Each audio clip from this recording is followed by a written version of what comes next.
Bishop, sandali lang po. Basahin niyo po lahat, sabi ko. Nung nakita niya yung messages na, sige na babes, sleep na tayo, gagawa pa ako ng homily. That's the priest Yes. talking to your wife. Yes. You call the attention din ni Archbishop Alicet. Alam niya na yung As complaint. early as Siya ang unang-una kong nilapitan When was sa this? complaint ko. July. July. July.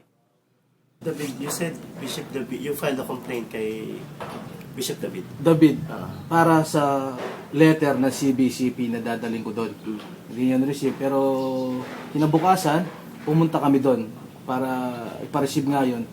Pero very, very disappointed nung mga kasama ko, even me, na witness namin kung paano kami tratuhin doon. Na only security lang ang humarap sa amin. Sila, tinitindi nila yung sakit ng nararamdaman ng pare, yung biktima hindi nila niniisip kung gaano kasakit.